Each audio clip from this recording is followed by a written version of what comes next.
Now, were you all old enough to remember the fire? You were old enough to remember the fire? Yes. We were scared to death. How did you... Just lighted the sky up like everything. I have a 25 or 50 cent piece that was burned in the bank in the fire. Archie Ketcherson gave me.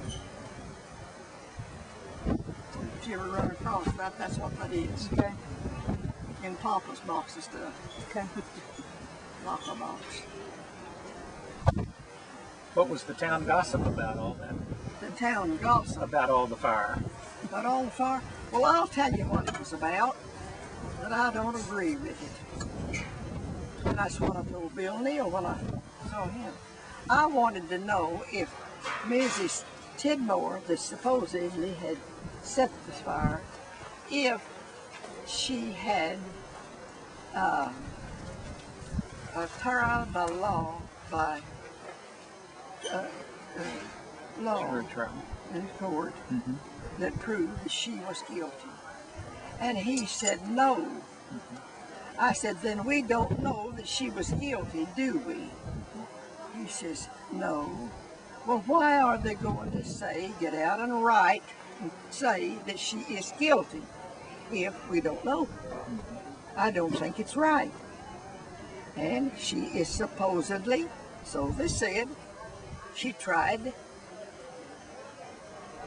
to poison the neighbor's well of water, and said that there was white stuff around the well, powder, like if it's the poison. Well, if there was, maybe someone else did it. If it wasn't they didn't have it checked, how do they know what it was? And things like that. And when the town was burned, they found a piece of jeans and said that was her son's piece of his jeans. Well, to my knowledge, I was in class with him and started school with him. And he wore striped overalls for years and years. Now, I don't say he wasn't wearing jeans, but even if he was, he wasn't the only boy in MedicineMound wearing jeans. So how could you say that she, if she didn't have a trial and wasn't proven that she was guilty, that she was the one that did it? He said you couldn't. I said, okay, then we don't have proof, do we? Why do you think they never had a trial? Huh? Why do you think they never had a trial?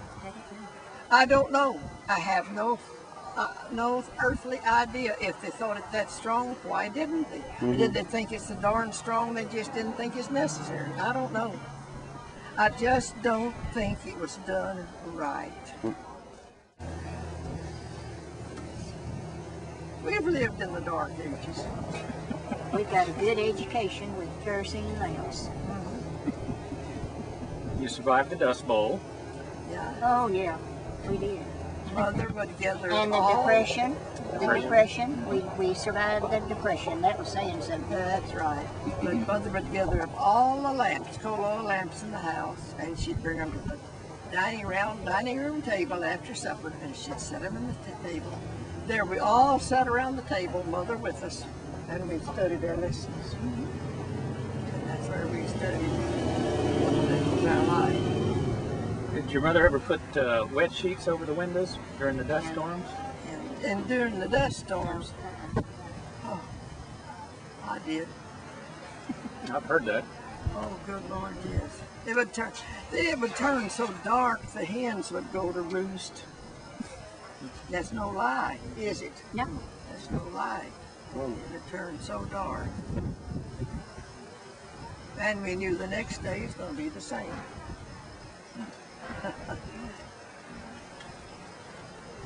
You still have school? Do you still have school on days like that? Still have what? School. Yeah. School. Yes, and it turned that dark at school on us. Jack Van Tine, and there was a nephew of his here today, and he told at school that some time before this, maybe during his mom and dad's time, why it turned so dark and everything. Everybody thought the world was coming to an end, and said people was down to praying. And Got him to church that Sunday. Well, when you